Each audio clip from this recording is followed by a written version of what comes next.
être dans les grands projets, il faut faire ça, il faut faire... C'est toujours ces grands projets qui n'en vont jamais loin. Et c'est des petites choses qu'on fait au quotidien qui arrivent à capter des petites ressources ci et là pour faire avancer. La FERA peut mener un certain nombre d'actions pour contribuer à l'atténuation du changement climatique en affectant des financements aux actions d'atténuation comme la végétalisation, la préservation des écosystèmes. Dubai has adopted a road safety strategy whereby there are 5 areas of concentration.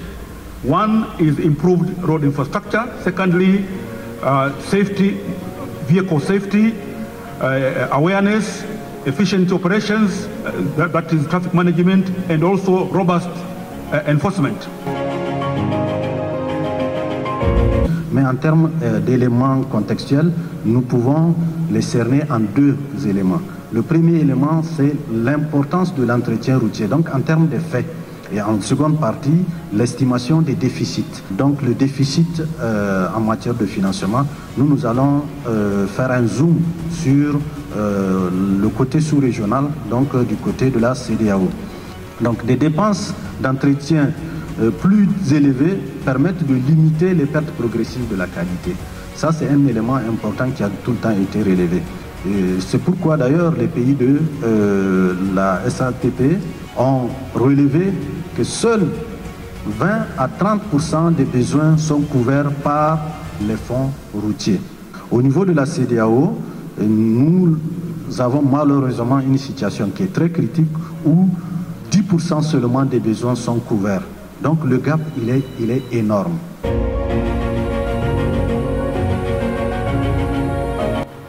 En vue d'une plus grande adéquation entre les ressources programmées et les besoins en financement de l'entretien routier, au regard du déficit relevé précédemment, il est nécessaire pour les pays d'Afrique subsaharienne de doubler presque leurs ressources. Ce doublement des ressources permettra à coup sûr aux pays d'améliorer considérablement les prises en charge de leurs besoins de financement de l'entretien routier de moins de 50% à plus de 80% en moyenne. Now, when looking at that impact on our roads, we find that with our road infrastructure, we have a huge loss of road asset value. And some of the things that happen to our roads when we have these high temperatures is the lifespan of the asphalt road surface is reduced. We will have rutting, we will have cracks, and we will have what is referred to migration of liquid asphalt.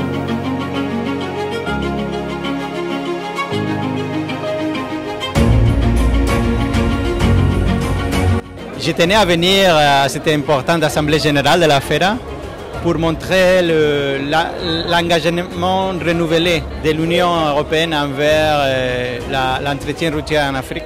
Mais malheureusement, le constat aujourd'hui, c'est que beaucoup de ces fonds de route routière qui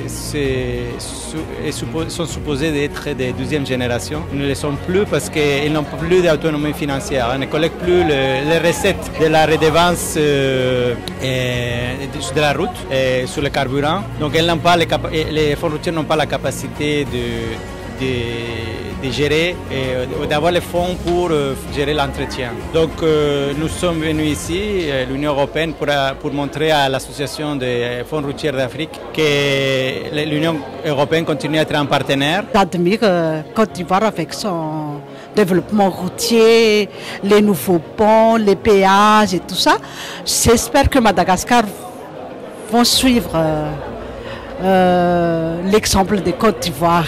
Moi, j'ai eu la chance de développer le thème sur le partenariat public-privé en regardant ce qui se fait ailleurs. Et nous avons pris comme exemple les pays de l'Amérique latine où nous avons tiré quelques leçons pour voir en Afrique qu'est-ce qui est fait et qu'est-ce qu'il faut faire pour une meilleure contribution de ces fonds au développement du secteur et d'une manière générale au développement de nos pays.